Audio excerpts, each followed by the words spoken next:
enterprises and funding infrastructure that turn blue economy ideas into real world impact.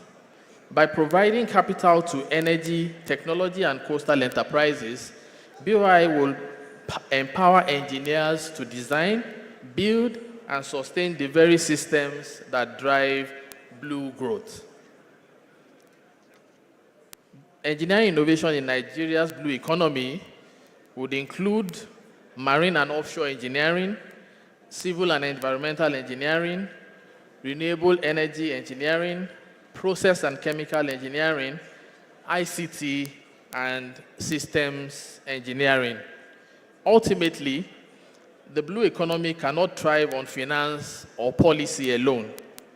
Professionals like you, all of us seated in this audience, in the Nigerian Society of Engineers, whose expertise transforms capital and policy into infrastructure, innovation, and lasting impact, must engineer it into existence. How then can BOI further engineering innovation?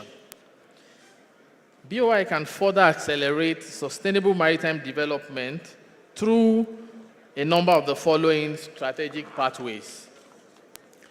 One, supporting engineering R&D clusters. Two, facilitating green port financing. Three, promoting public-private partnerships. Four, investing in human capital. Five, integrating ESG and blue financing standards.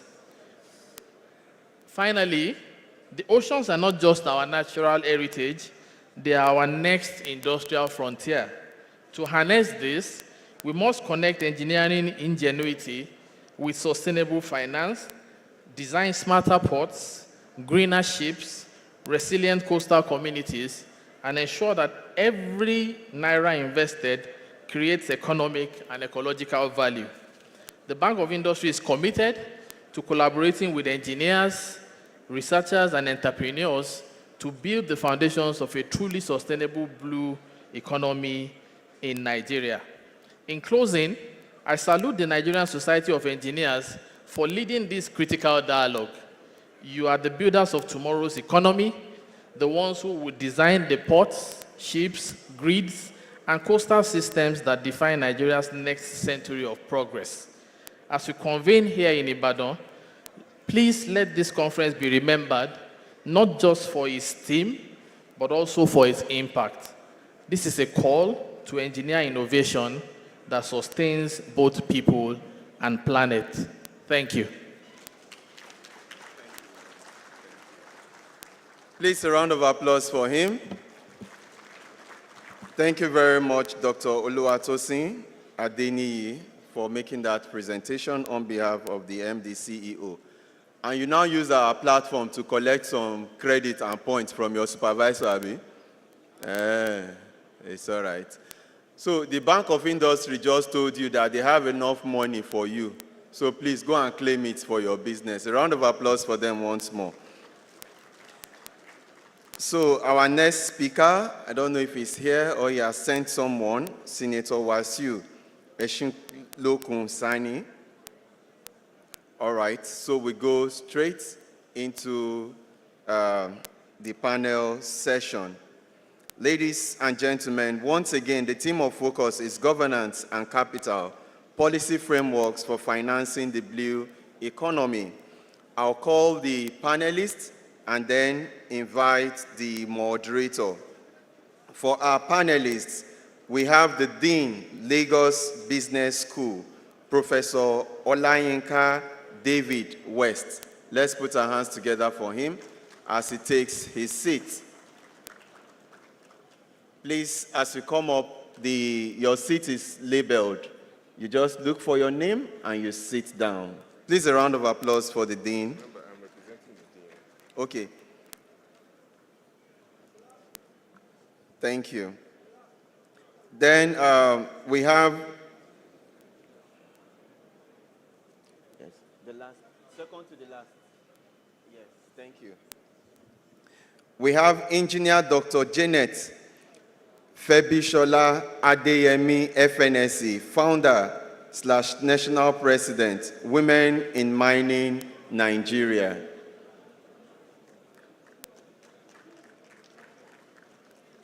Let's put our hands together for her as she comes up.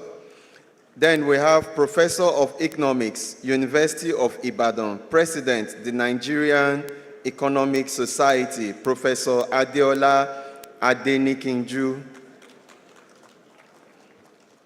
Then we have Mr. Oloruntola Olufemi, Permanent Secretary, Ministry of Marine and Blue Economy. Please a round of applause for him. We have Mr. Hassan Lawal, Head of the One-Stop Investment Center, OSIC, Nigerian Investment Promotion Commission.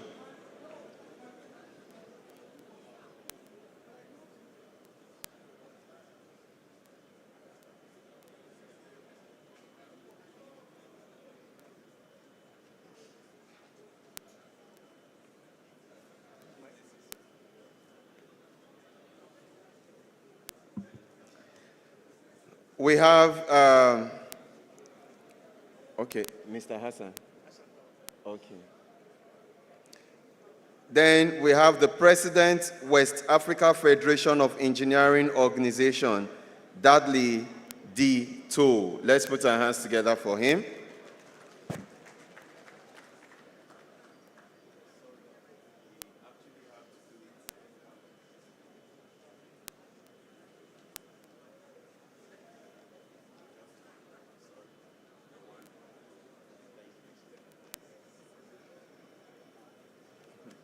You're welcome. Please a round of applause for them. And then finally, we have the President, the Institution of Engineers, Tanzania, Engineer Asa Nwepopo. I hope I tried. Thank you. Then may I now invite the moderator, Engineer Professor J.K. Odushote, Director, Center for Blue Economy, University of Ilorin. A round of applause for him.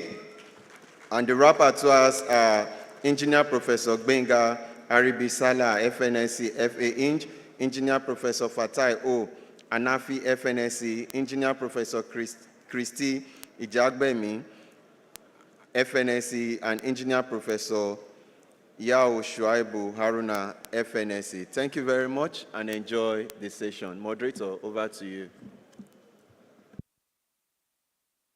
Good afternoon, everybody. I want to start by having to appreciate the President of the Nigerian Society of Engineers and all our past presidents, fellows, and members for giving us this platform to discuss about blue economy. And as we all know, that blue economy is a vast land that we need to explore. Today, we want to look into vast potential of Nigerian blue economy, encompassing maritime transport, fisheries, aquaculture, and offshore energy. It remains largely untapped due to critical gaps in governance and financing. This panel session is for to look into governance and capital, policy framework for financing the blue economy, which is central to the challenges we have in developing our blue economy sector. We will look into the essential policy reforms and innovative financial mechanisms required to de-risk investment and attract capital into the blue economy sector. The discussion will focus on creating a robust governance architecture that fosters public-private partnership, enables sustainable practices, and ensure that Nigeria can finally harness the immense marine resources for inclusive economic growth and development of our nation. I'm happy to welcome to our midst Mr. Chinedu Ewuze, who is here representing the Dean of at Lagos Business School. He's the director of MBA program at Lagos Business School. Also, we have with us, as has been introduced here, we have Professor Adeola, who is immediate past president of Nigerian Economic Society, and all other panel members. Now, to move straight to the business of today, I would like to start from Mr. Chinedu Ewuze. Sir, from a business school perspective, what are the elements of bankable blue economy project that can attract commercial financing in Nigeria? Okay, thank you very much. I'll say a couple of things, about 4 things. One is returns. How does the project demonstrate returns? The second is risk. Third is impact. And the fourth is the feasibility study. So as any project requires, you must show where the cash flows are coming from. You must show that whatever project you're giving, you're going to make enough money to pay back the financing, whether it is an equity finance, whether it is a loan. Second is you need to have your impact study. Considering the importance of the blue economy, you need to have a bankable feasibility study, which basically shows the pitfalls in the business, shows the opportunities. Third is the risk. As with any project, we know that there's risk. How do you identify the risks, and how are you going to mitigate the risks? Then, of course, the impact. Financing today goes not just to those who have the highest returns, but which has the greatest impact on society and the economy. Thank you. Thank you very much for your thoughts. And I would like to move next to Engineer Dr. Janet. As the president of Women in Mining Nigeria, and drawing parallel from the mining sector, what are governance pitfalls that should blue economy avoid to prevent resource costs and ensure broad-based benefits for the economy of the nation?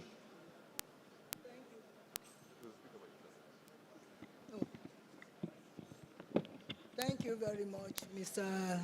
Moderator, for that question.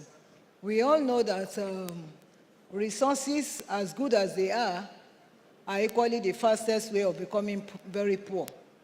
You find people rushing, for instance, into the mining sector. Mining sector is where you can become a billionaire, and likewise, it can take your billions away overnight because of the risk factor in the mining sector. So the same thing, if you look at the oil and gas sector, if we actually sit down and do a critical cost-benefit analysis, based on how far we have been drilling oil in this country, and you go to the local environment, has it really impacted the people? So I agree with you. The first thing is discipline. A country must have what you call the willpower to discipline themselves to be able to follow standards. There are standards to resource extraction. And the moment, and because Nigeria like the syndrome of, do you know who I am? You understand? So that weakens every policies we have. So where you follow standards, there are standards guidelines, there are local guidelines, what you call international guidelines. For instance, on your fingertip, you must respect what you call the ESG. The ESG is very paramount, and that text talks of environmental, social, and governance structure. How do you obey these things? Then you have what you call responsible mining, and it translates both in oil, gas, water, anything you are extracting. It has more than 400 templates, which you have to observe and key into for you to be able to do that. The moment you fail in all these things, you find out that the resource costs will come all over. And unfortunately, what you call seabed mining is very, very dangerous. Dangerous in the sense of the kind of plumes you develop.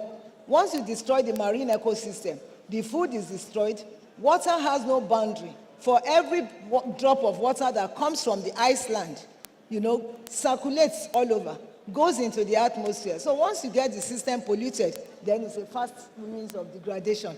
So I want to appeal that yes, because when people, I was one of those who kicked against it that said, are we really ready?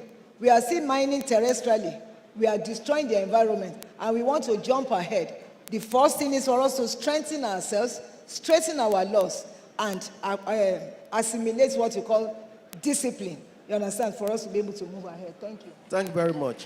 Here you are now, we are stressing that it is important that we have an established standard, a policy framework that we govern our activities in blue economy. I hope this is taken very well. Now, I would like to move our prof, who is immediate past president of Nigerian Economic Society. Prof, sir, how can we design a fiscal regime for the blue economy that generates government revenue while incentivizing private investment and sustainable practices? Thank you, sir. Yeah, okay, thank you very much, moderator. Let me also thank the organizer for the invitation. It's good to have an economist sitting in the room with engineers. Thank you so very much. Now, you know, the blue economy, the marine and the blue economy has a lot of potentials for the transformation of the Nigerian economy. And that was what the MD of BOI said in his statement. There are a lot of potentials in that sector. So in designing the appropriate fiscal regime, that must be a way of, you know, bringing the government and the private sector together. The government has a role to play, and the private sector has a role to play. Now, fiscal regimes will be defined by a number of criteria. You must state your objectives. What are the objectives that the government wants to achieve with respect to, you know, to the blue, blue economy, the marine and blue economy? There are critical 4 objective functions, and these objective functions will then define the structure of the fiscal regime you put in place. The first one is to mobilize, you know, resources for government. So you may design a fiscal regime that the purpose is to maximize government take. Okay, so you put in place taxes, you know, your VAT, you know, access fees, and the rest of them, in order to be able to attract, government revenue. That's one objective. 2, if your objective is to bring in private sector, okay, just like the monitor said, if you want the private sector to come in, then you need to create incentives. You need to create innovative financial incentives that will bring in the private sector to come in. And this will include, for instance, you know, blended finance, you know, just like the BOMD said. Blended finance will include, blue bonds, will include, providing what we call partial risk guarantees, will include co-financing, will include how do you bring in the pensions, the pension funds. That is huge, trillions of naira, that's invested, that is, in the pension funds. You need to design the structure that will be able to attract those kind of funding to come in. Then you must also be able to have a very well-developed and robust capital market. To fund the blue and marine economy, you can't do it using the commercial banks. Commercial banks give short-term credits. Now, that's not what we need for long-term projects, capital-intensive projects, that characterize the blue and marine, the blue economy. So you need to have a capital market that is well developed, where investors can access long-term financing with good, repayment terms, and interest rate. So all those are very important. The other objective is, do you want to, penalize pollutions? Okay, because one of the things you have in Nigeria is that a lot of effluents, a lot of waste are dumped into the ocean. So you may want to design a fiscal system that will also be able to discourage people from, creating pollution, in our water systems, in our oceans. Again, you may also want to, to design a fiscal regime that protects the coastal communities. People live in the coastal areas. They also have to be protected against all kinds of, environmental, and climate change crises that we have today, and to also protect small and medium enterprises that are operating in those areas. So the objective of the government will define the kind of fiscal regimes that I must put in place. But I must mention in closing that these objectives are not mutually exclusive. Again, they all can, you can work, you can bring them together in a way that will enhance, that will ensure that you're able to promote the, the growth, of that sector. Thank you very much, Prof. Yes, what Prof is trying to reiterate here is that in blue economy, there's what we call system thinking. When you have system thinking, it's different from linear thinking. That you look at the whole system, you look at the whole structure as a whole. Then for government to be able to have a good fiscal regime, there should be a well-defined objectives of why are we getting all this fiscal regime. And I think this is very, very important in order for us to achieve a sustainable development through blue economy. Thank you, sir. We want to move now to Mr. Oloruntola Olufemi. I'm sure he has been the permanent secretary for Ministry of Marine and Blue Economy. What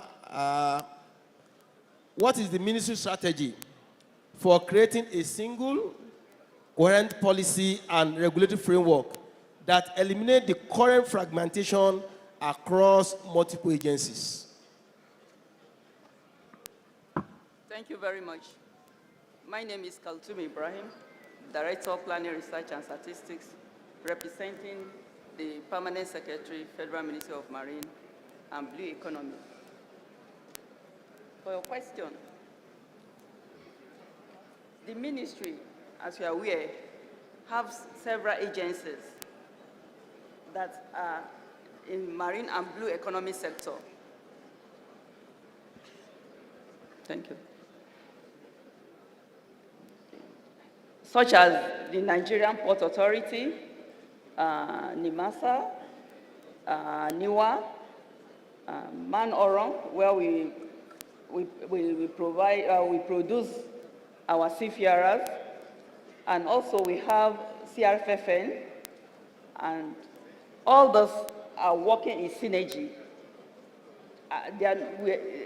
Working in synergy to make sure it's streamlined, that everything we are doing, we are all doing it with the ministry together, so that people will understand clearly what we are doing, so that it's when there is clarity, usually, that people will be willing, partners will be willing to come into the sector.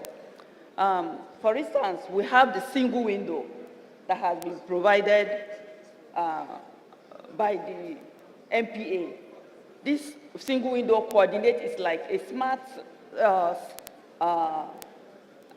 smart port, where we have everything, starting from the licenses, the processes, tracking, even the revenue generation, and all that. This single window is a smart one that everybody, even including the customs, make their job easier for them. So it's all encompassing. So, and it's transparent, and it allows for accountability.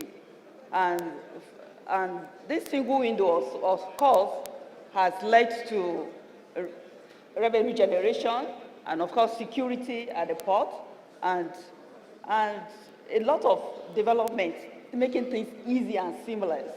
So these are the areas particularly that the ministry is working with all the agencies to make sure to make it easy and seamless for partners to come into marine and blue economy sector. Thank you. Mark. So the ministry is working on effective, coherent, and a single policy that will make interactive with the blue economy ministry to make it faster and more productive. So thank you, ma'am. I would like to move to Mr. Azan Lawal.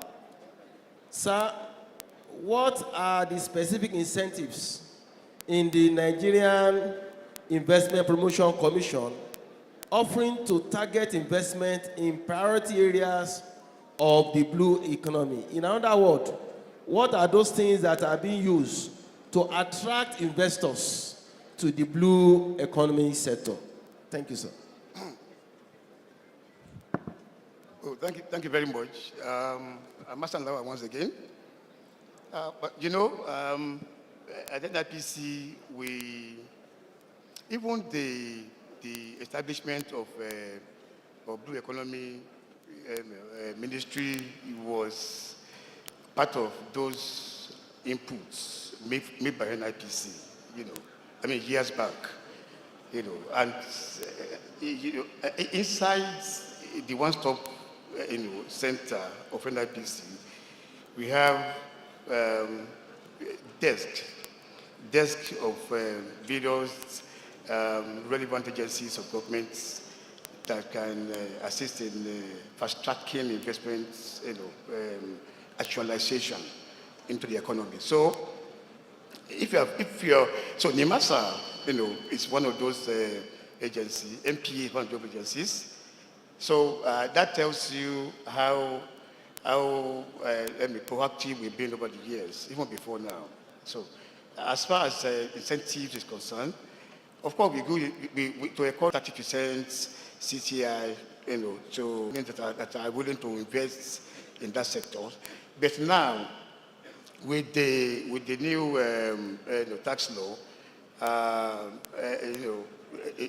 the incentive in that sector is even more, because having identified the opportunities in that sector, the federal government, through the new tax law, has increased, the incentives for investors. It's not only before it used to be 30%, income tax for investors, but now it's more than that. We give long years. As I said earlier, I will identify the importance of this sector to our economy.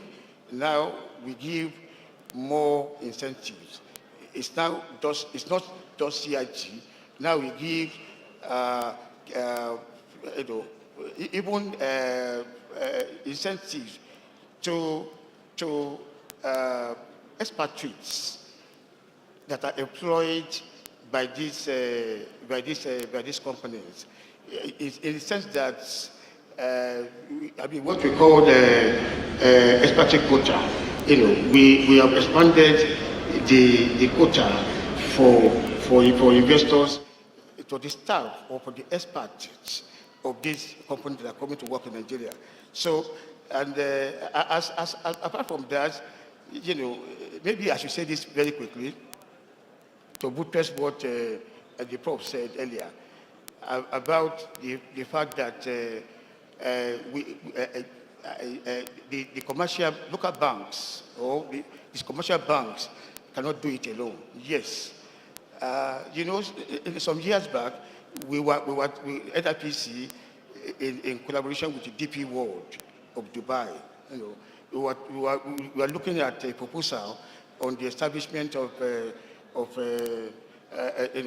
DP ports in Ondo State. I think Igbokoda precisely.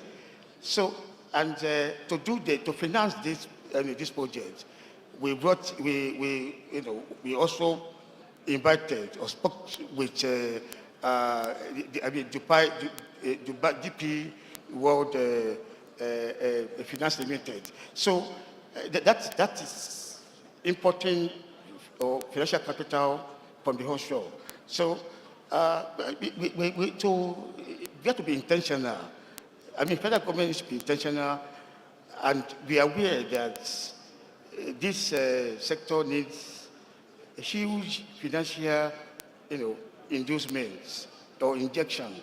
So we are just starting, and I think with time, aside the incentive we are giving to investors, we are also encouraging players from the financial capital to come in. Thank you very much. Thank you very much. The message here is that due to the importance of this sector, the new tax law has been captured in such a way that any investors that want to come into this, into blue economic sector has already been incentivized. So there are a lot of opportunity for them in area of tax and other opportunity for them to actually invest in the sector. Thank you very much. To the President of West African Federation of Engineering, Mr. Dadlito. We observe that there are these disparate standards among the West African economy in terms of blue growth. What is the organization doing? What are the specific plans of the organization to harmonize engineering standards and certification across ECOWAS to enable cross-border operations within the blue economy sector? Okay, thank you very much. Okay, the West African Federation of Engineering Organization, which is the umbrella organization for all PERs across West Africa, has engaged into serious activities. One of the first activities we engaged into to ensure that we have mutual recognitions of accreditations around West Africa is we got a grant through the Royal Academy of Engineers from the UK and worked along with PRs across West Africa, which include like the NSC, GHIE, the PRs from Sierra Leone, from that of Liberia and other countries. And we work along with other universities to lay out the groundwork that will move into having a mutual recognitions of accreditations around the sub-region. We are also engaged with ECOWAS Commission, which will have a conference on the 27th and 28th of November in Abuja with the ECOWAS Commission. However, that conference has been postponed to the first quarter of next year. And at that conference, the essence of that conference is to ensure that we come up with a mutual recognition of all accreditations across the region. We are not only working along with PERs,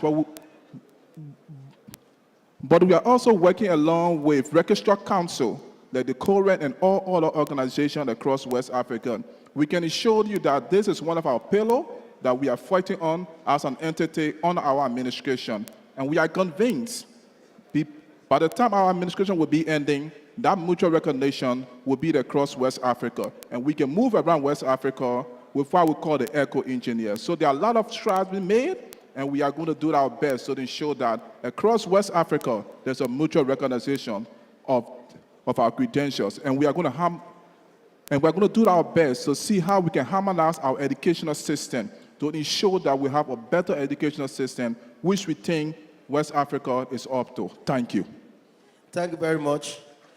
Yes, as Coren is looking at Washington Accord, I think it's time also we also look at the West African Accord in terms of harmonization of our standard and certification, so that we're able to have opportunity to transfer knowledge, to transfer technology among the West African states. Thank you very much. Engineer Asa Nwapupo, President of the Institute of Engineers, Tanzania. Tanzania is a significant player in the blue economic governance. What policy or government decision was supportive of the use and conservative of territorial aquatic resources, and what are the key lessons for Nigeria? Thank you, moderator. Yes, Tanzania is a significant player in the blue economy, but our policies and efforts to strategize, put governance in place are just as new as anywhere else, as in Nigeria. Our policy was done in the recent 20s, just like yourselves. But that said, blue economy is not new, save for the name. We have been fishing, we have been traveling on waters for centuries. So it's as old as mankind.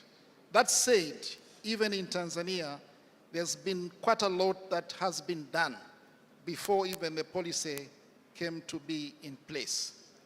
Tanzania, realizing that blue economy plays a significant role in the economy, we have a coastal line of 1,000 kilometers and 400.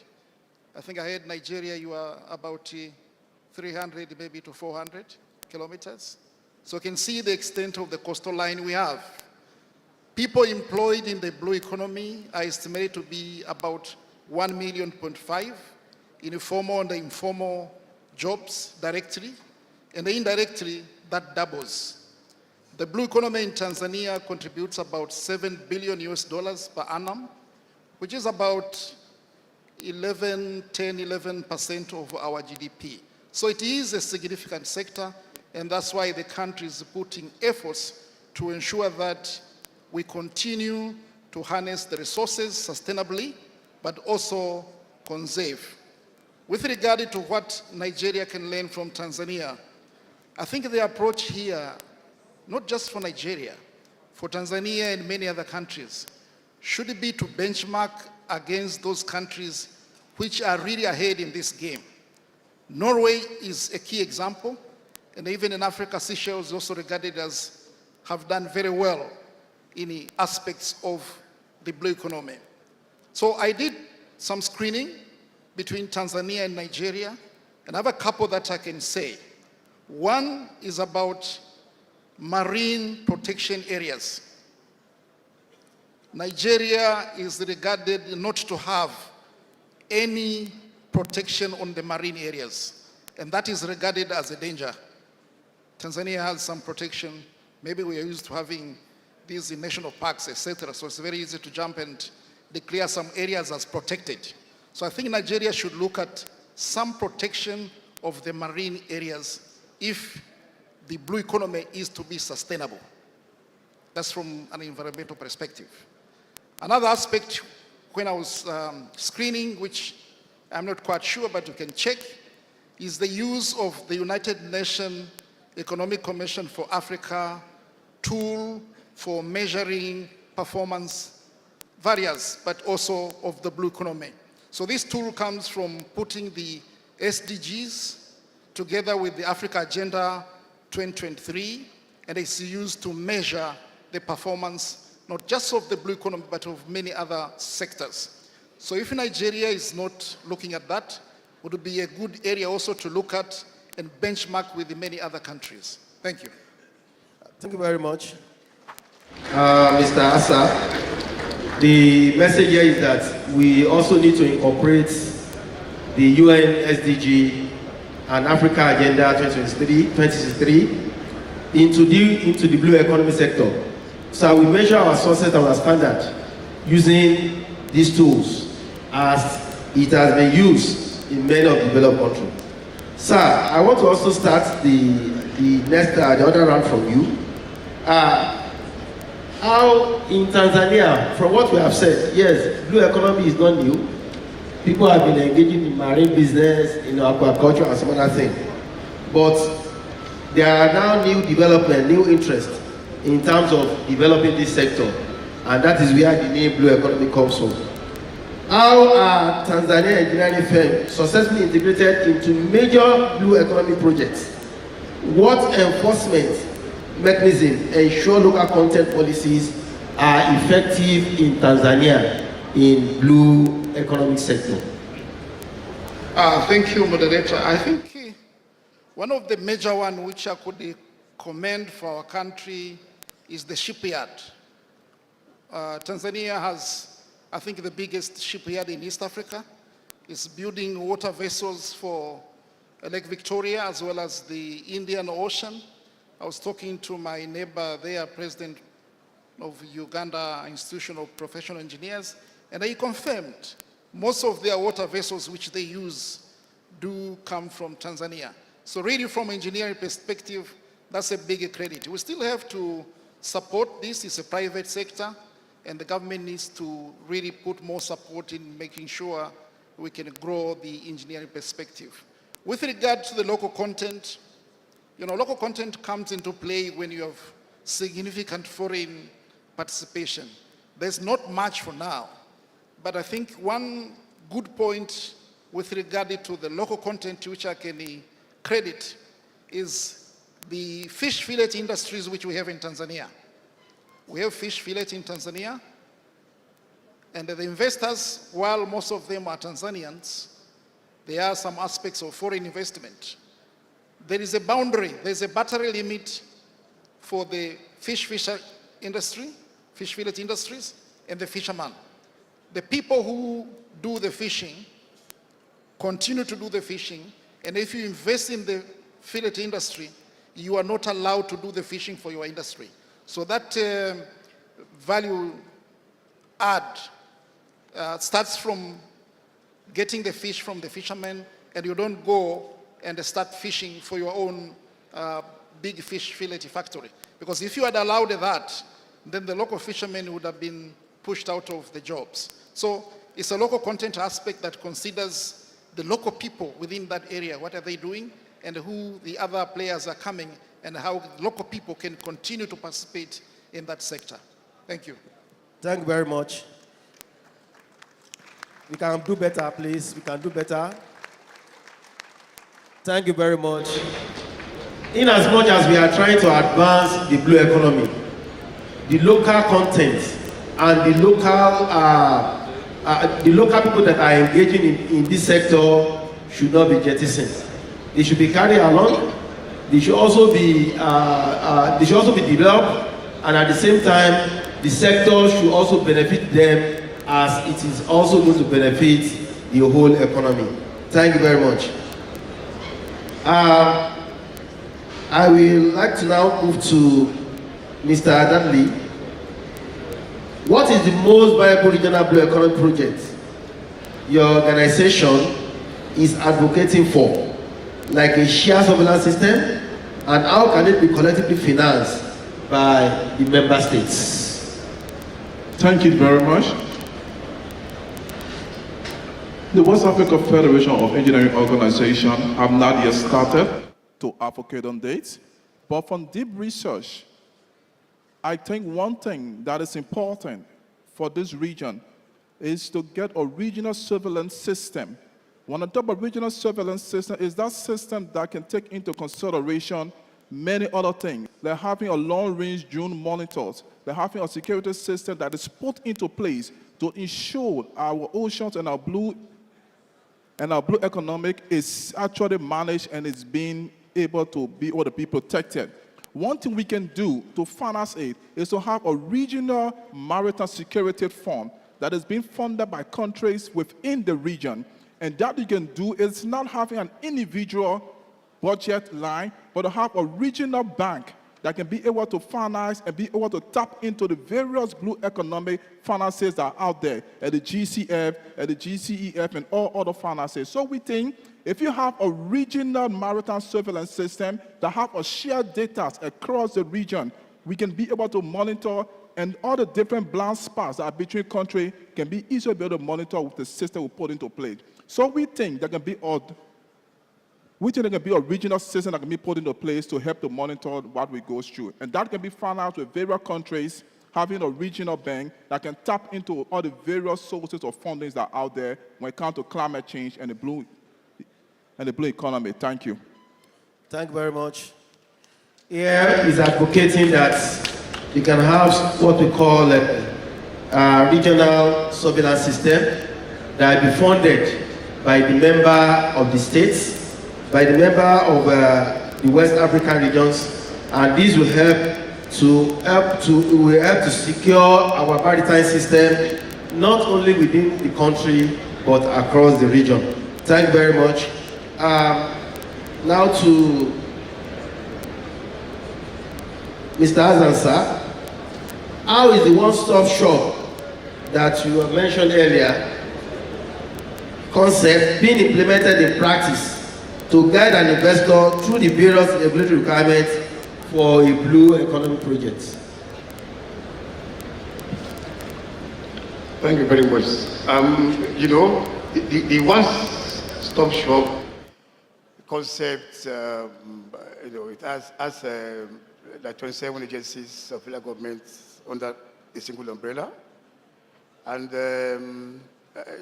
amongst we have NIMBASA, we have NPA, Port Authority, and all that.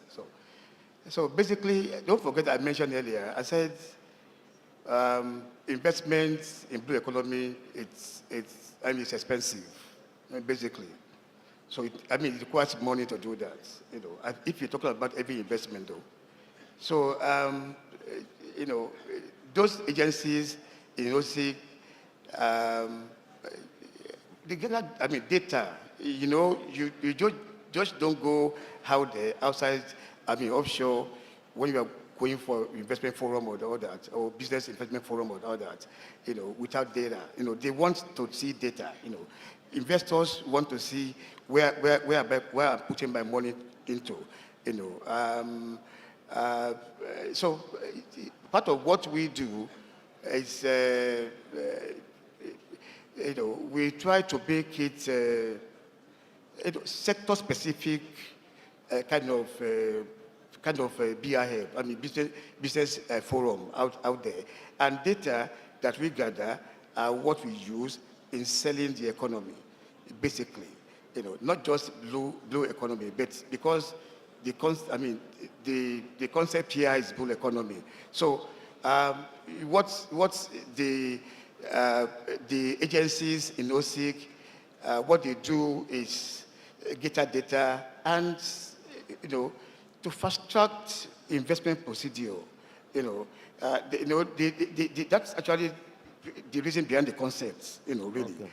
To fast-track procedure of investments, so that the red tape, is out of it, and the bureaucratic bottlenecks are out of it. So investors that they know that coming to NIPC OSIC,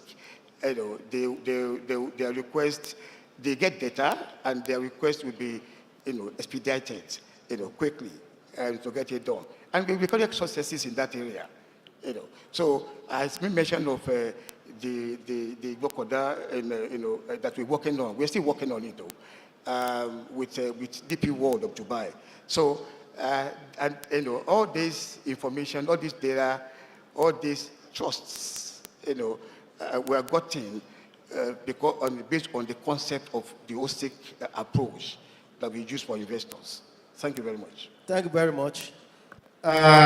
NIPC is trying to convert the one shop to a place where you are going to have enough data, adequate data about different sectors and blue economy, in this case, blue economy in particular, so that any investor that's interested in coming into the country can have adequate and effective data that can guide their operation within the blue economy sector.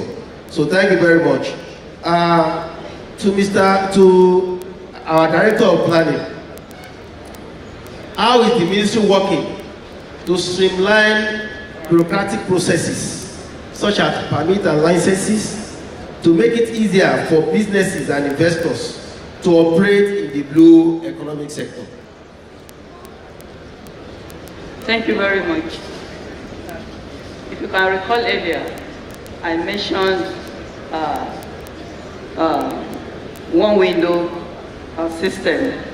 It's a smart system that the processes of all the port processes will take place in that process, beginning from the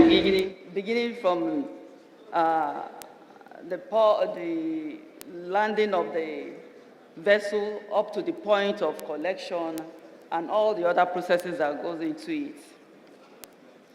So if on the port side, not only the port, the whole system on the port authority has all been encompassing into one smart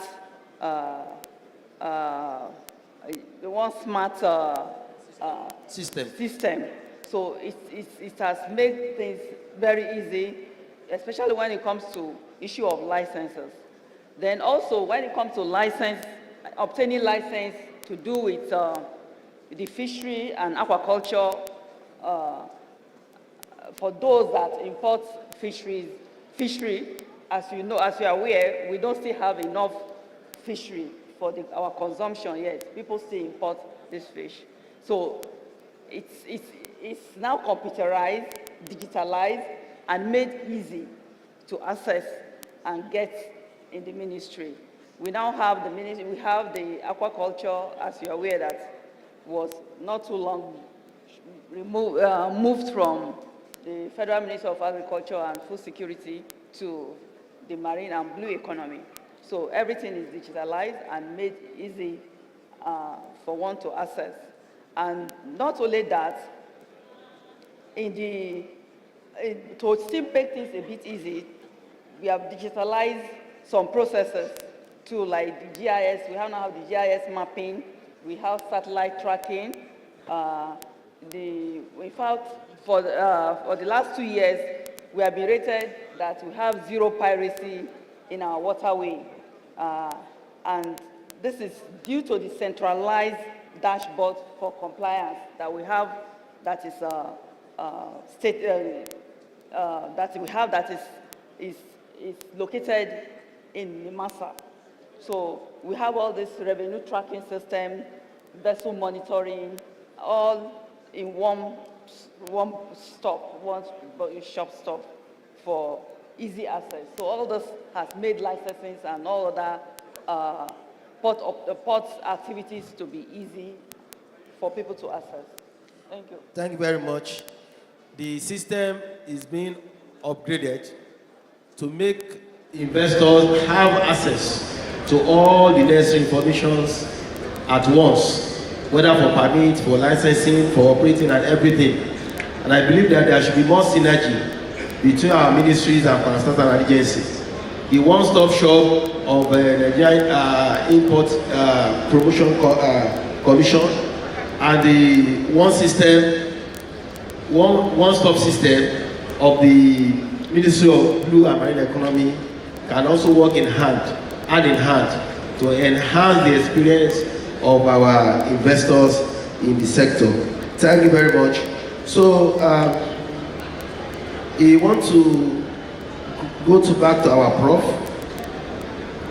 because we are talking about governance and finances. What macroeconomic reform are most critical to improving the overall investment climate for capital-intensive, long-gestation blue economic projects? Thank you very much, the moderator.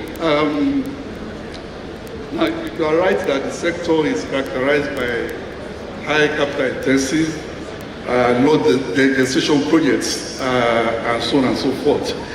Now, for investments that are in those categories, the question is, what are the investors looking for?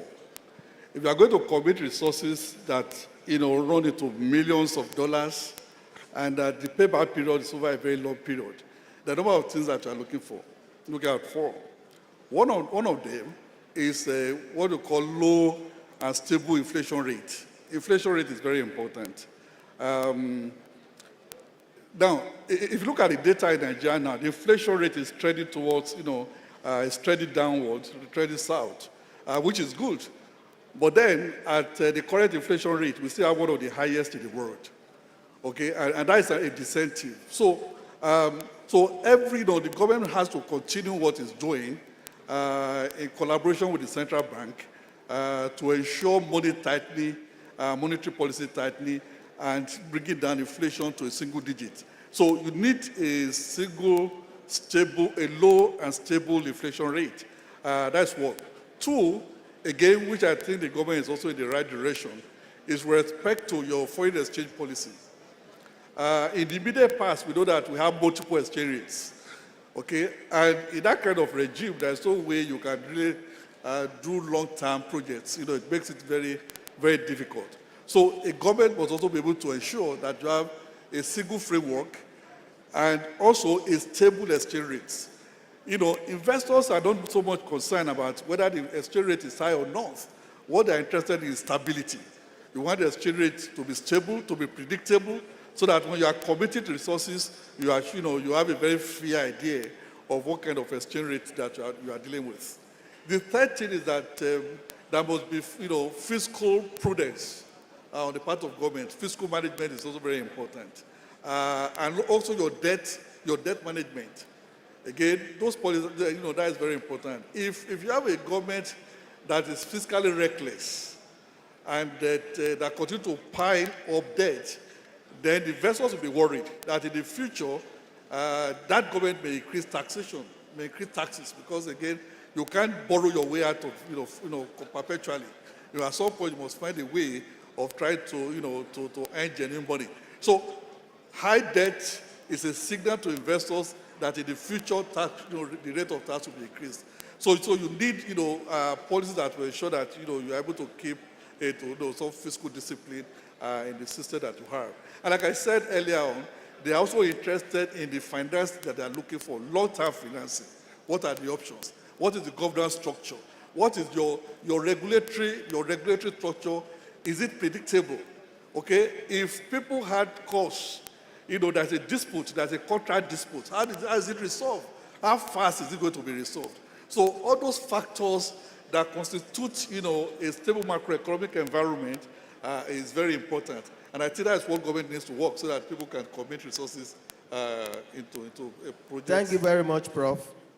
We have been enlightened that for the macroeconomic reform that are most critical in improving investment in the long-term capital-intensive project like that of blue economy is to have a low and stable inflation rate, to work towards low and stable inflation rates, having a stable exchange rate and predictable and stable exchange rate, fiscal prudence and debt management, and there should be opportunity for long-term finance of projects that is guided by good regulatory structure and good legal structure.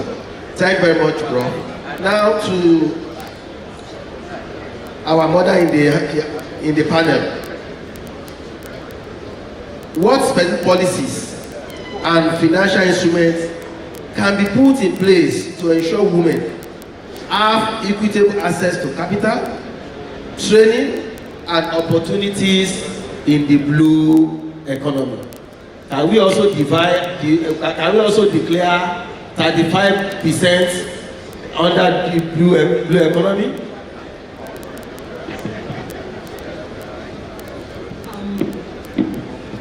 Thank you, Mr. Moderator. I take it normally as a joke when men say what you say. You understand? In this room, I will beg the female engineers who are here. I'm not talking of people who add appellations. If you are a female engineer and you are here, please stand up for recognition. Don't stand up. Why I'm asking women... Why I'm asking women in this hall to stand up is that there's nowhere and there's no place where anything is inferior to our male counterparts. We are all professionals, we are sound, and we have our qualification. At times I get irritated and my brain spins when people talk about, in a jocular way of the 35%. 35% affirmative action is to develop the country. Have we ever seen a nation that ignores almost 50% of its population and develop? You pay the money to expatriates, and the expatriates charge you through the nose. You have people here who you can develop, but as long as you don't bring them to the table, you are continuously creating a leaking pipe. And it has been proved that where women are, forget about the few bad examples. When you come and you start citing examples, look at the ratio. I'll go back now to the question. The question is, what can be done?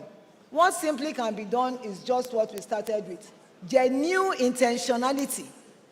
Genuine intentionality to carry women along, to put them where it matters, to develop them, to provide the needed capacity.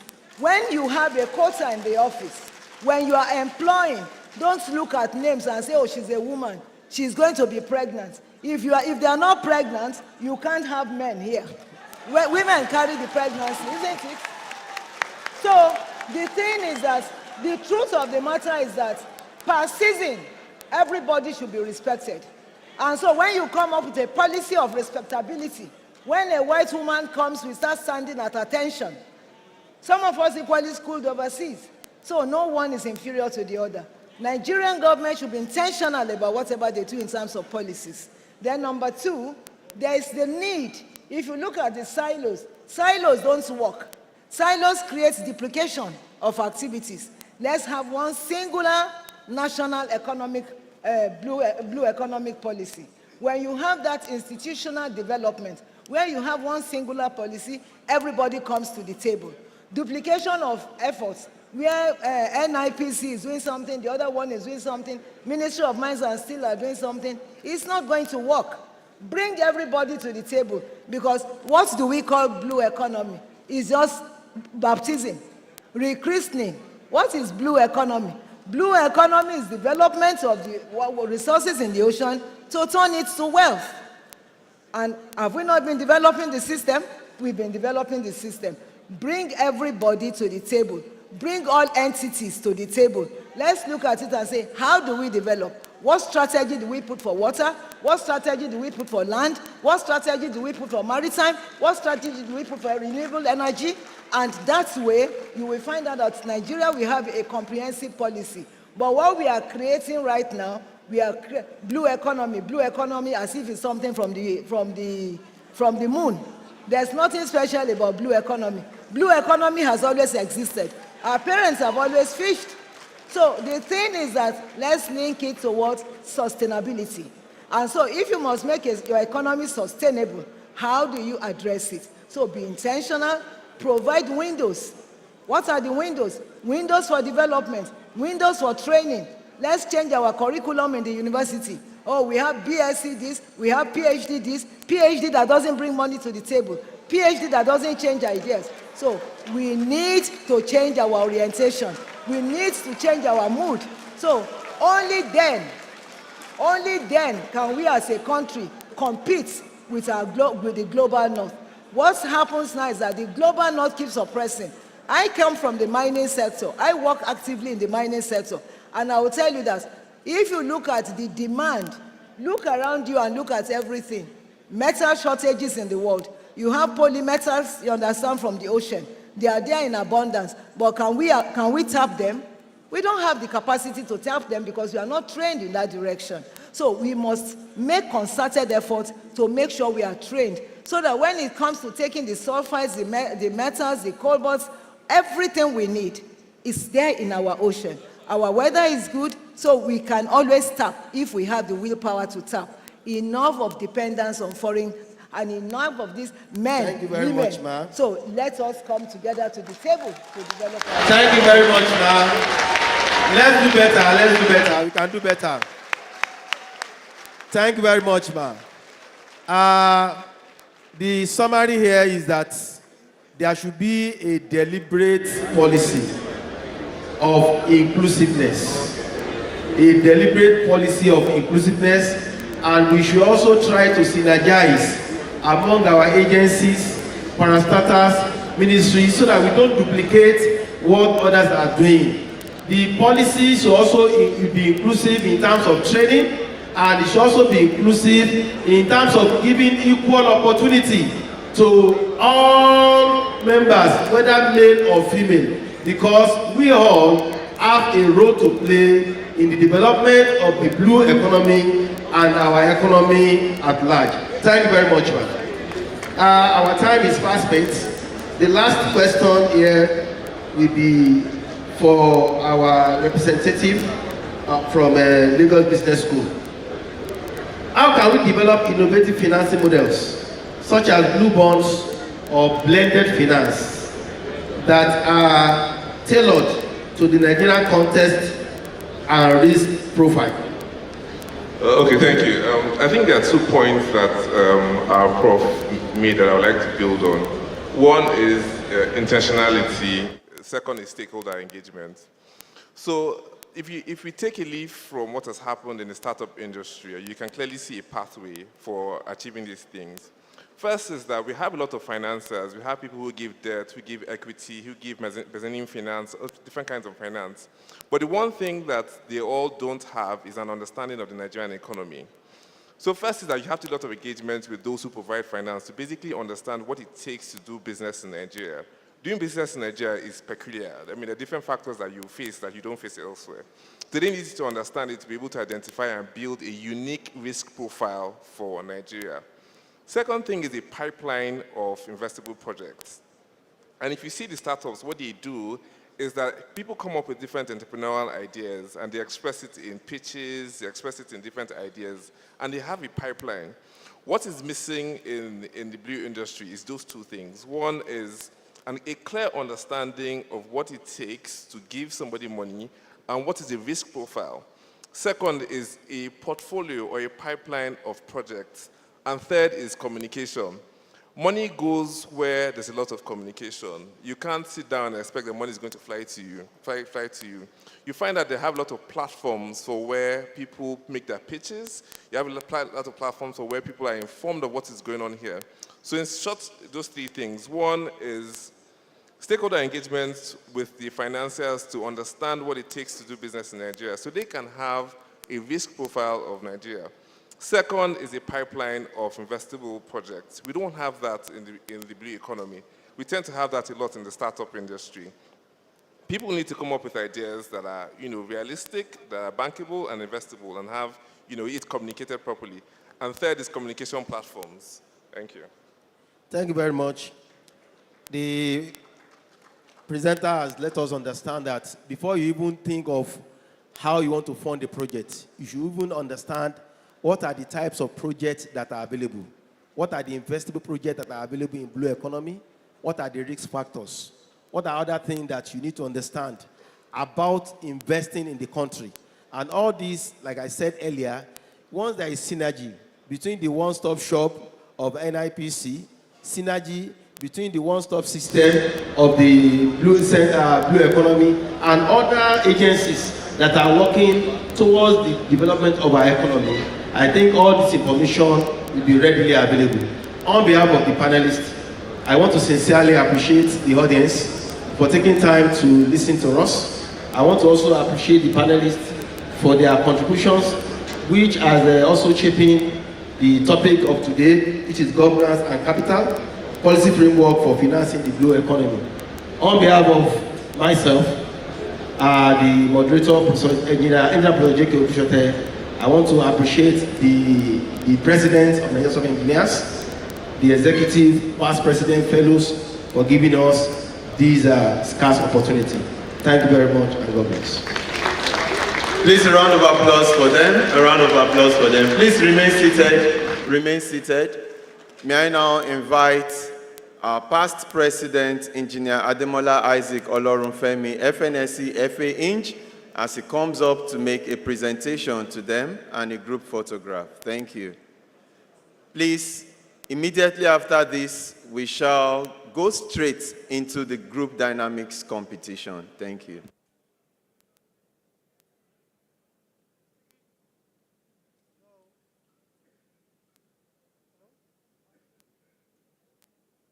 Okay. Please, can our lead speaker come up?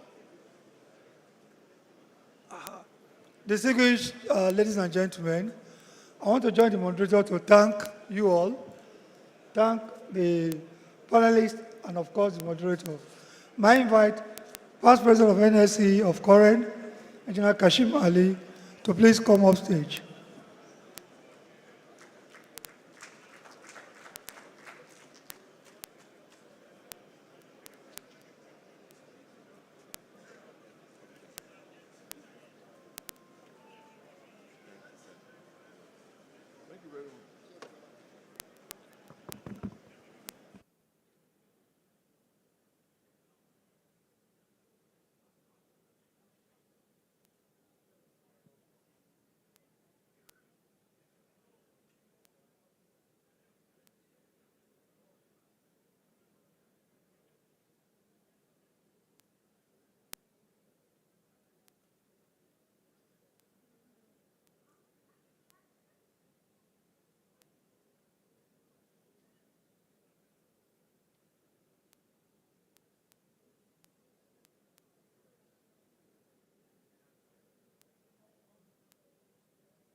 So we now have a group photograph. Group photograph.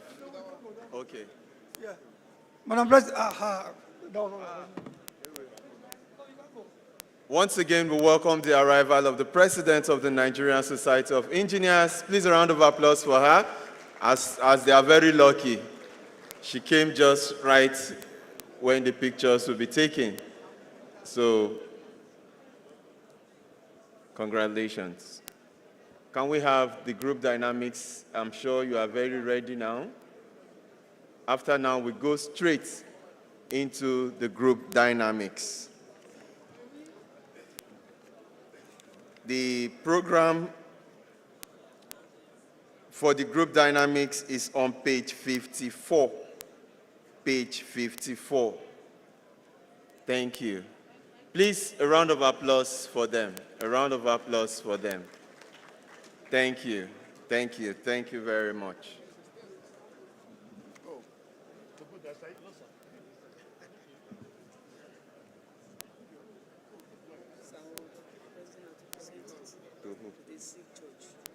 Where's the person?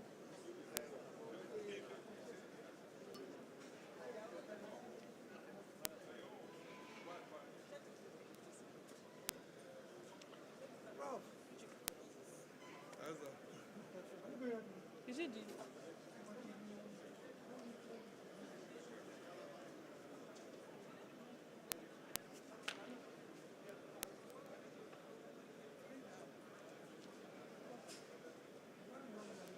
Ladies and gentlemen, can we have on stage Engineer Professor Temitokpe Adetoye, FNSE, being the Chief Judge for the poster presentation sessions 2.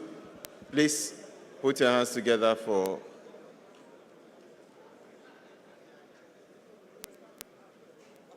Okay. She's here. Okay. No, this way, this way. This way. No.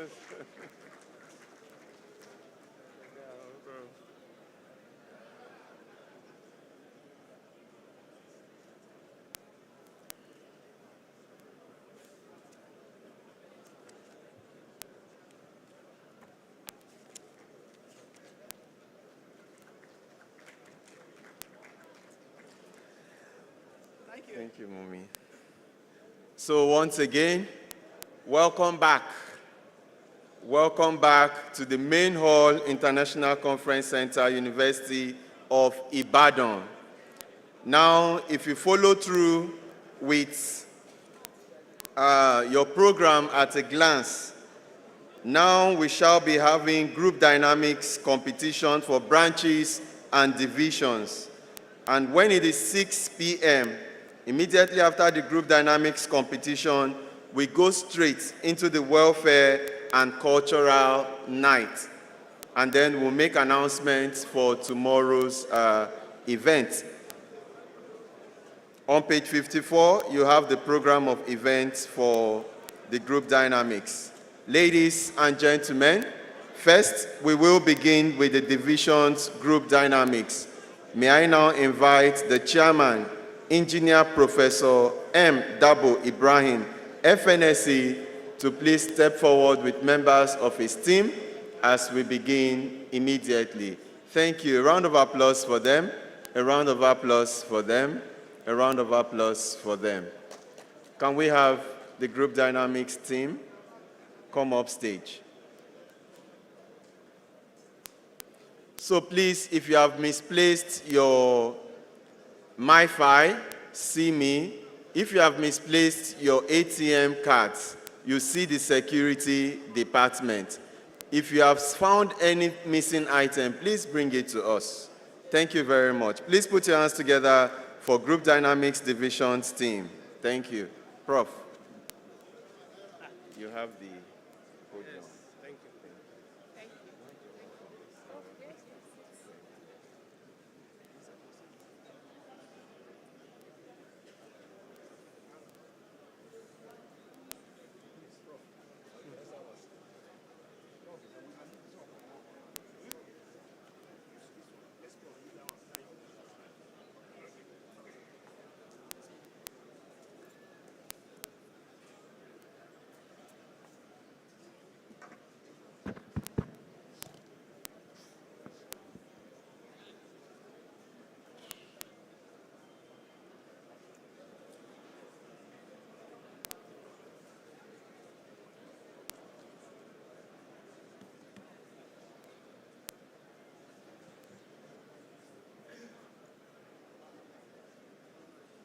Are they MC? Okay, so just be talking to the people. While we are waiting for our slides to be projected, I wish to stand on the already established protocol. Group dynamics competition for division. MC said I should start talking. Is 29 years old now. It started in the year 1996 when it became a competition was in 1996 when a former president of the Nigerian Society of Engineers by name Dr. Joseph E. Ujaman. For all these 29 years, he has been sponsoring the competition. Each year, he dashes out 1.5 million. So for the 29 years, he has already contributed to the NSE to the tune of 43.5 million naira. So let's appreciate him. We pray after today's presentation is among one of our recommendations that we will have more sponsors. So let's go into the business.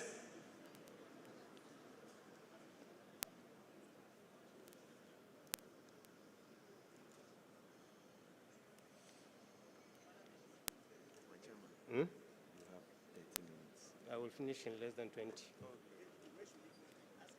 Please, where is the MC?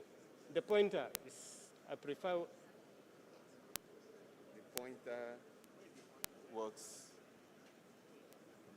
Because it's better than asking them, okay, it's over there. Are you the one? No, it's not me. Okay, I'm the one now. You are the one now? Yes. Okay. You can look at it. Please. There's a screen here. Okay.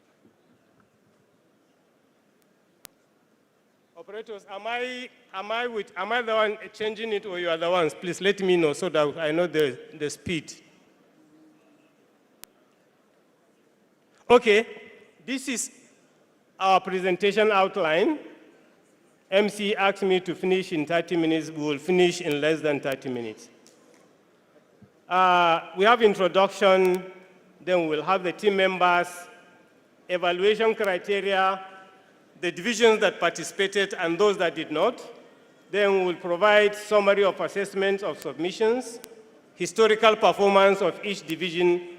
Then we will buy detailed grading by categories, the prizes. At the end of the day, we say thank you. Introduction. Next slide. These are the principal objectives of the NSE divisions. One, to promote the advancement of engineering profession in their particular fields. That's each division. Two, to enhance the individual professional development and continuing education among their members. And three, to have activities that have impact on government and society. Next slide.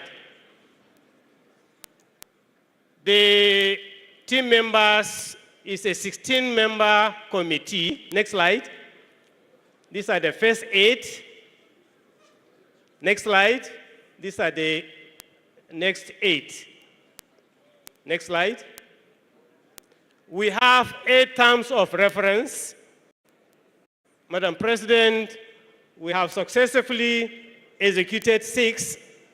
We are doing the 7th one now, which is presentation of our report before the AGM. Then the last term of reference, we will submit the detailed report to the council. Next slide. These are the activities of the Group Dynamics Competition Committee. We evaluate, we give or set out the evaluation criteria. We carry out performance audits, and we monitor activities of divisions over the years. Over the calendar year, I mean. Next slide. Evaluation criteria. There are 9 groups. The criteria is stratified into 9 groups. You can see from professional activities, growth, up to the presentation. You will see the detail as we go along. Next slide. Participation. NSE has 24 divisions. For this year, 15 have participated, while 9 did not participate. Our activities involve sending invitations to divisions to submit both soft and hard copies of their activities for the calendar year. We received 15 submissions from 15 divisions, while 9 divisions did not participate for this year's Group Dynamics competition. Next slide. These are the 15 that have participated. Privilege of endorsing his members for registration as member or fellowship. And lastly, eligibility to contest national ESCO positions where chairmanship is a criteria for such office. These sanctions shall be in place for a minimum of 2 years, provided such divisions have demonstrated satisfactory performance in group dynamics competitions. These sanctions is not the committee sanctions. These are the sanctions approved by council. Next slide. Donald Trump classifies some countries as countries of special concern. NSE Council also has some divisions of special concern. You can see from this slide, these are the first 5. They are divisions that have spent not only 2 years, where they deserve sanctions. You can see aeronautical, they have spent 4 consecutive years without participating. So also polymer, electrical and electronics, power engineers, procurement, this is the 5th year they have not participated. Madam President, this is really divisions of particular concerns. Then the Society of Petroleum Engineers, they belong to not of particular concern, but they deserve to be sanctioned also. All those criteria for not participating in group dynamics should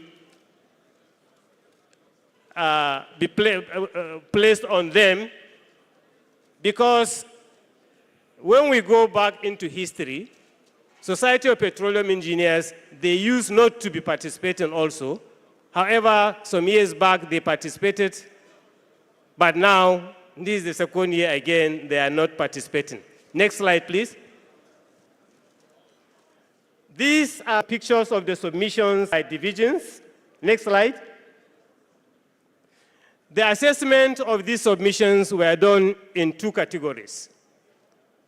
We asked divisions to make submissions in hard copies and soft copies. The soft copies were sent to members virtually so that we do preliminary assessment. Then, Madam President graciously approved sponsorship of the committee members to Abuja for physical assessment, which took place between 3rd to 5th November 2015. Next slide. 2025, yes, sorry. These are some pictures of the committee members during the physical assessment period. Next slide. During the assessment, we were opportune to pay a visit on Madam President, and the second picture, we had a memorial with her. Let's appreciate our president. Next slide. Historical trends over the years. All the divisions, next slide, please. Look at the performance of each division. We will not go into details, but you can see some divisions, they fluctuate. Let's take example of industrial. In those years in Nigeria, we produce. So that is why industrial, we produce, we don't produce, we produce, we don't produce. Next slide. So this is what happens. Next slide. As I did mention, there are 9 categories. For record purpose and for transparency, it's good we see how each division performs under each category. Next slide. First category is professional activities. You can see from this slide, professional activities, total marks is 119. You can see while others are getting 98, others are getting 9, as can be seen from the slide. Second category, please. Growth is a category of itself. The total marks is 29, while a division is getting the whole 29, another one is getting 2. This is a challenge to all of us. Next slide. Organization with 58 marks total. Thank God, none of the divisions was able to get the complete 10 marks. 58 marks. A division got 56, another one 55, 52, while the least were those who got 13 marks out of 58. Next slide.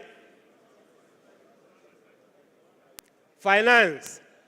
The total marks in finance is 10 marks.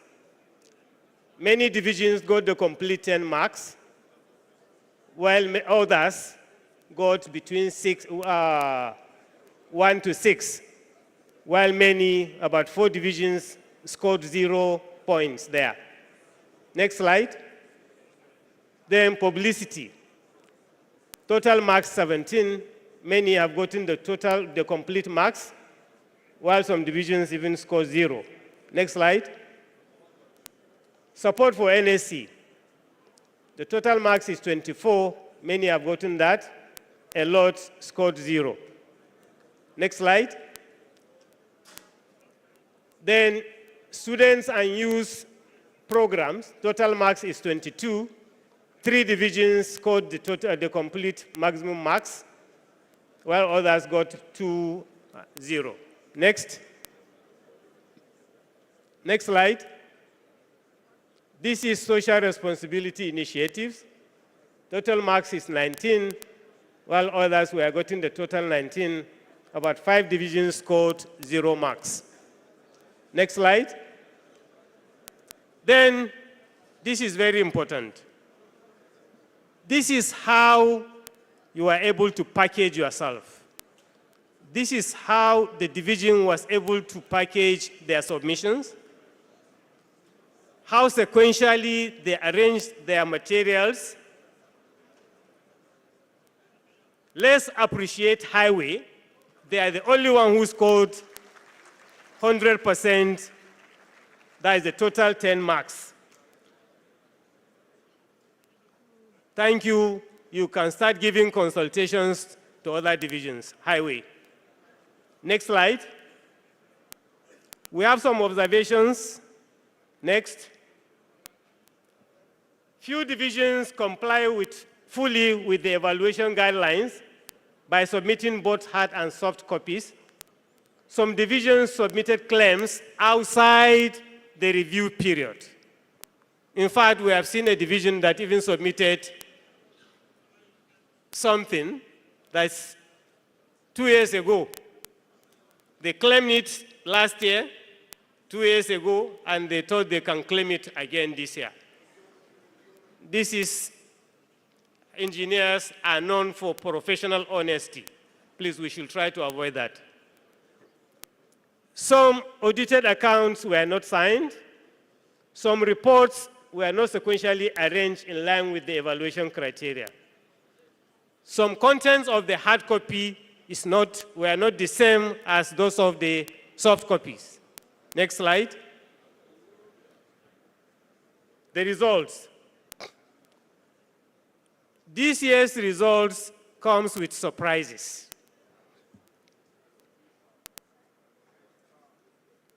There are new entrants. Those, anyway, you will see for yourselves. There are 15 divisions that participated. 2 divisions tied in a position, another 2 divisions tied in one position. So that is why we have, next slide, the last position is 13th position. 13th position is occupied by, next slide, automotive with 32 points out of 300. Let's appreciate them. 12th position, next slide. You have to go with me, please. Yes, industrial scored 47 out of 300. Next slide. Yes, space and water each scored 52 points out of 300 to occupy the 11th position. Next, 10th position is also a tie. Metallurgical and structural, they have tried with 119 points. Next slide. Yes, please, you have to go with me. 9th position scored 133.5, and the division is appraisal. 8th position scored 140.5, and the division is safety. Yes, let's continue appreciating because it's not easy participating. 7th position is occupied by a division that scored 163 points out of 300, and that division is environment. The 6th position is occupied by a division that scored 185, and the division is ICT. 5th position scored almost 200 points out of 300. Let's appreciate them. And that division is agricultural. Yes, that is why we say there are some surprises. Now, in engineering, we have the big 4. Also, in NSE, we have the big 4 divisions, only for this year. The moment, next slide. The prizes, there are 3 categories. Next slide. The 3rd position is to leave here with 200,000. The 3rd position, second position is 300,000. Next slide, please. Then the first position is 1 million naira.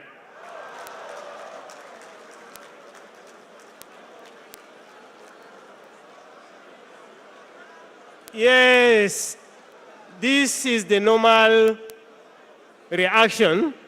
Many are saying there is disparity, it is too wide. But the sponsor of the prizes was contacted 3 years or 2 years ago.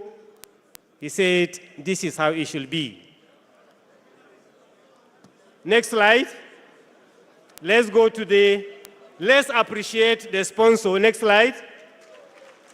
Next slide. Ujaman. Can we give him standing ovation, please?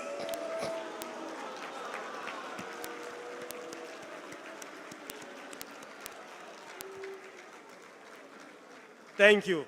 Thank you. So next slide. We have recommendations.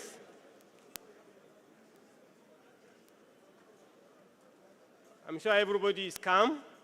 We wish to recommend that more sponsors are needed so that there will be prizes for best division in each category. At least so that even if my division is to take last position, we will struggle to take first position, at least in that category. So also, we have observed some divisions that were comatose. They pick up and they are active for maybe 2 or 3 years. So I think there should be prize appreciation also for the most improved divisions. Next slide. Now is the moment. We start with the 4th position. Next slide. Yes, the 4th position, don't touch your die. Wait for my instruction, 100% now. The 4th position is occupied by a division that scored 217 over 300. They scored 72.3. The historical trends of that division you can see. In 2018, they scored 39.4%. In 2017, 27. 2020 and 21, they didn't even participate. But 2020, they scored 24, 22, 24, 23, 49. Last year, they scored 84%. And this year, they scored 72.3%. Let's appreciate that division is, next slide, highway. Thank you. Next slide. Next slide. Yes, the 3rd position was occupied by a division that scored 245, getting almost 82%. Next slide.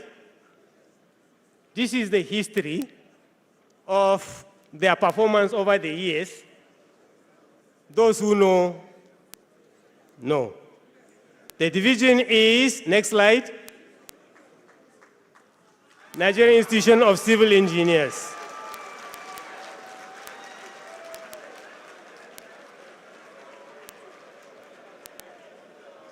Thank you. Next slide. Next slide. The 2nd position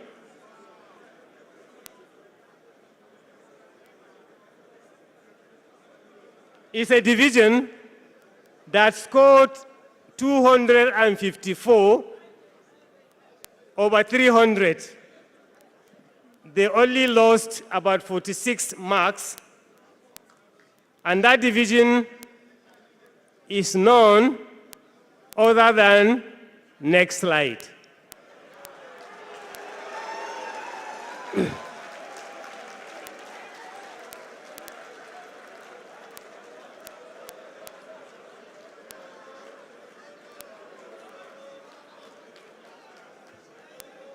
I think at this point, I can ask Madam President to allow me to say thank you. Or do we announce the first position? Okay, next slide. Next slide is a division that scored 285 over 300. This is the historical trends of their performance over the years. And the division is, next slide, chemical. Next slide.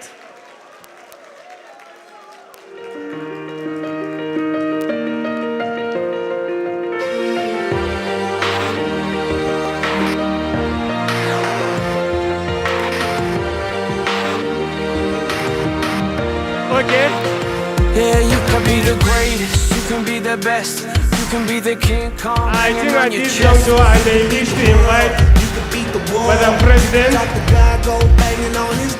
You can throw your hands up, you can beat the clock, you can move a mountain, you can break rocks. Madam President, yes. Master, don't wait for luck, dedicate yourself and you can find yourself. Sitting in the Hall of Fame, yeah. And the world's gonna know your name, yeah.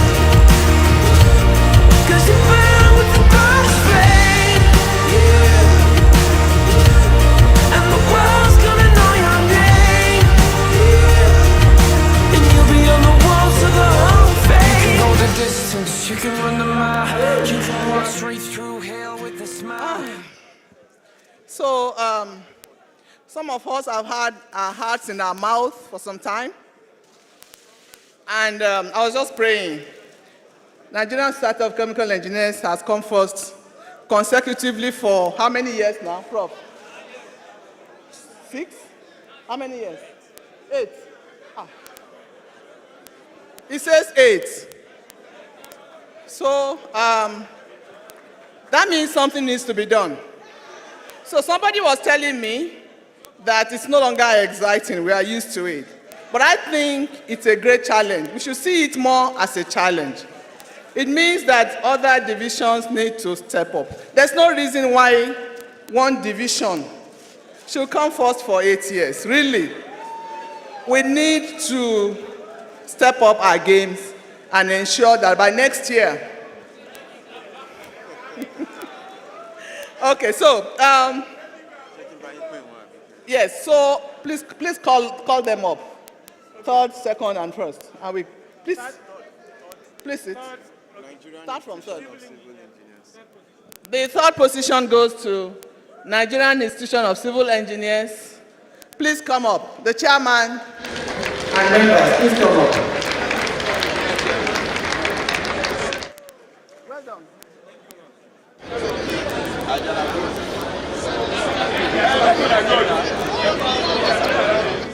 Civil. I can see continental representative of World Council of Civil Engineers and former national chairman.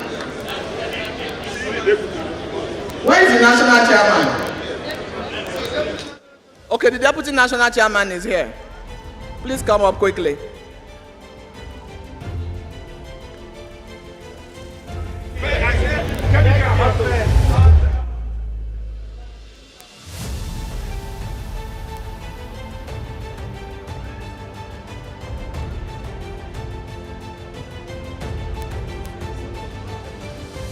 I'd like to call on the president of ACEN to present this. Is it your division? Oh, very, very appropriate.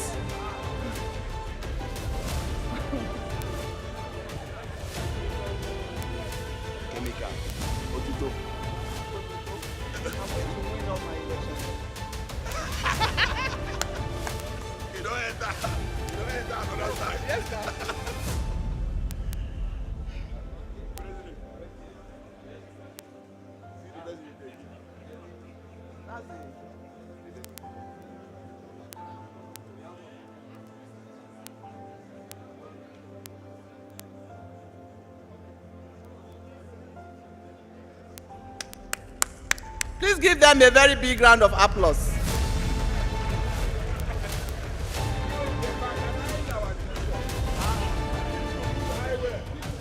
And we're still on the presentation. We need more sponsors, please. Because I'm aware that the branches group dynamics competition got sponsors. From last year, the figures changed. So we need more sponsors for the divisions. And I'll take the lead by joining from next year.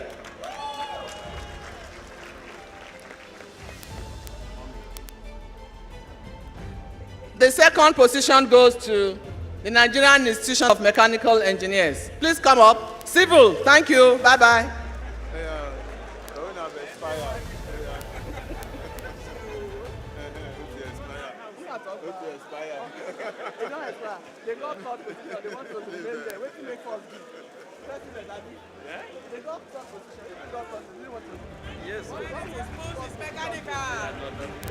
Next year. I would love that. Next year. I would love that. Yes, by God's grace. By God's grace.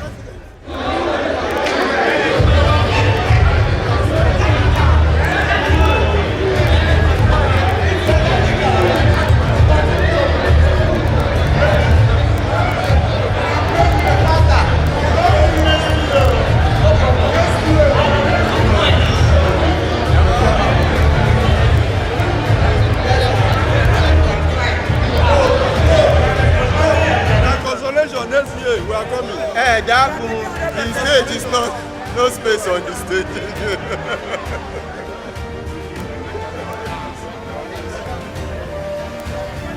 May I call on Engineer Michael Onofowokon? Engineer Michael Onofowokon, please come and make this presentation. Engineer Michael Onofowokon, FNSC, please. Okay, thank you. Please create space for him, please.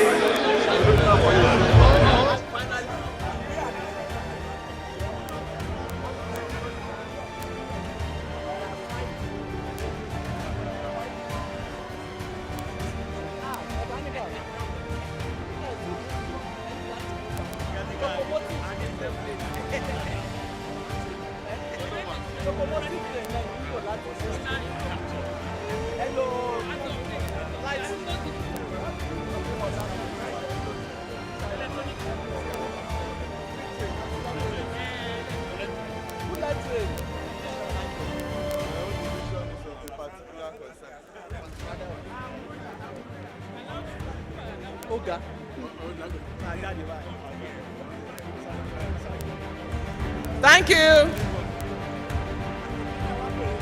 Mechanical, thank you. When it moves, so start using speed train and stop using locomotive. So you can move faster and get it next year. Congratulations.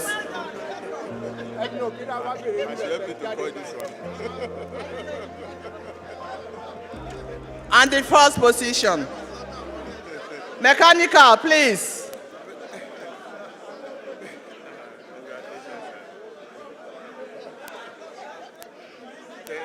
When it is moving, it's mechanical.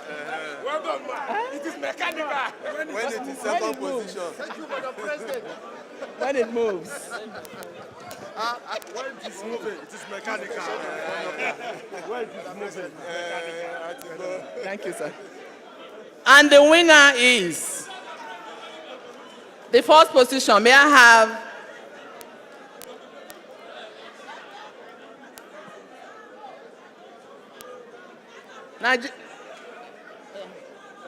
the first position goes to the Nigerian Society of Chemical Engineers. Please come up.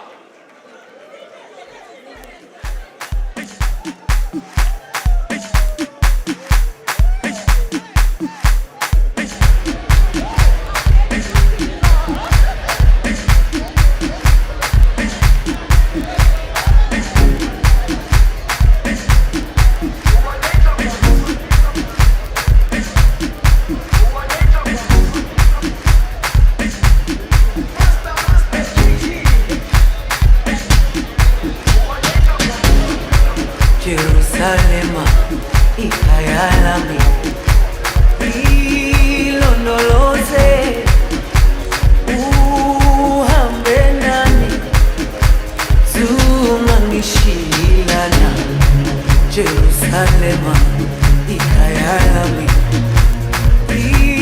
ilondoloze uhambe nami zungangishilana dawo yami ayikholana buso wami awukholana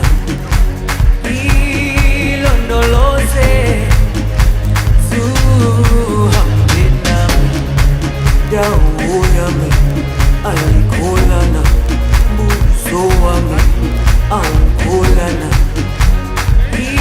ilondoloze zuhambe nami ilondoloze ilondoloze ilondoloze zungangishilana ilondoloze ilondoloze ilondoloze zungangishilana dawo yami ayikholana buso wami awukholana ilondoloze zuhambe nami dawo yami ayikholana buso wami awukholana ilondoloze zuhambe nami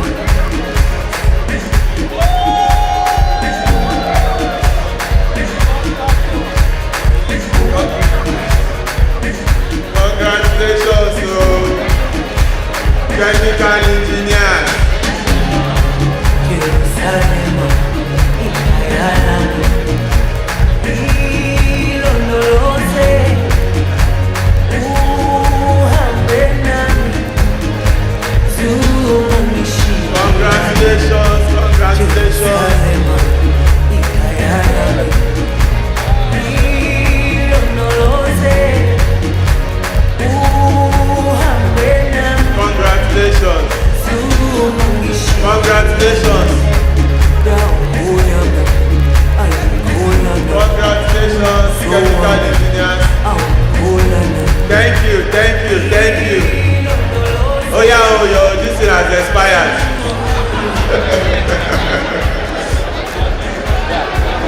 Yes, your winning has expired. Yeah, thank you. Yes. Someone is saying this, if I've tapped into anointing, my own division is one of the divisions of particular concern. All right, thank you very much. So, Madam President will now present certificates of appreciation to the committee members. Okay. A certificate of participation to divisions that have participated. I call on chemical engineering, NSCHE, representative should come to. Mechanical engineering, representative. Civil engineering, representative, please hurry up.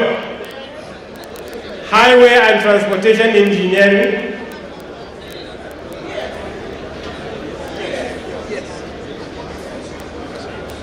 Agricultural engineers. Yes. Please hurry up. ICT division.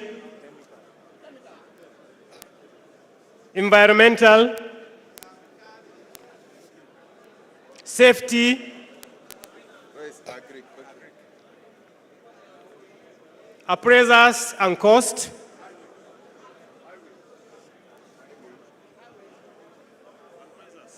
Yes.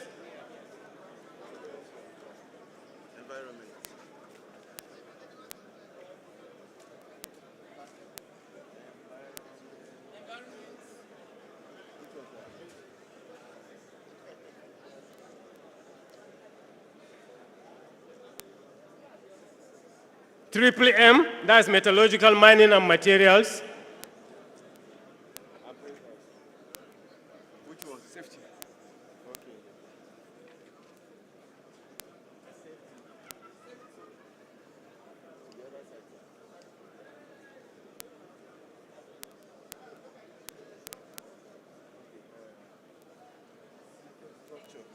Mining. Structure is here. Space, water, industrial, automotive. Okay, water. Yes.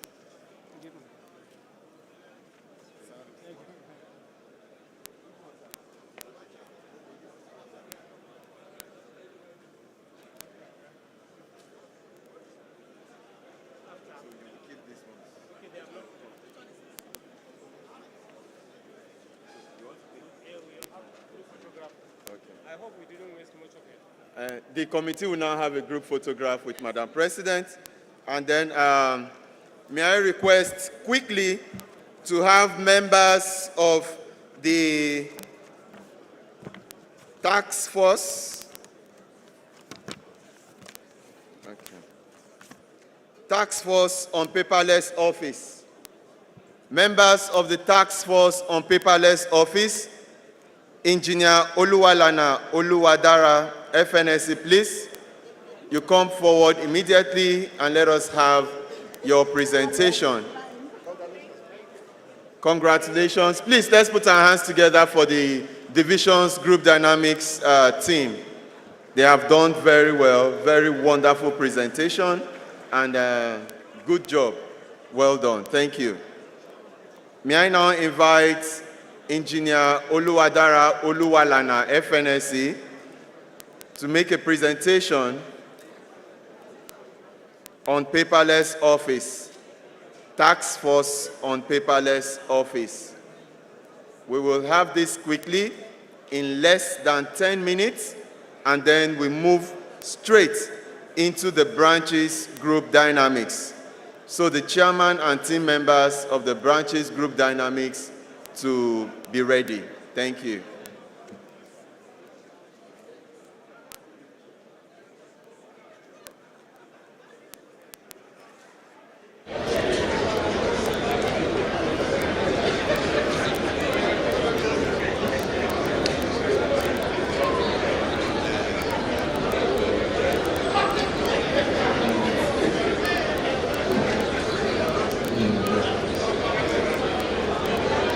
The President of the Nigerian Society of Engineers, past presidents, key dignitaries in the hall. Please permit me to stand on the existing protocol. I want to appreciate Madam President for the opportunity to lead the task force on the paperless system transition. As we know, as an engineering body, we are full of knowledge. However, we've had most of it on paper. And that has caused some level of access to some of this information.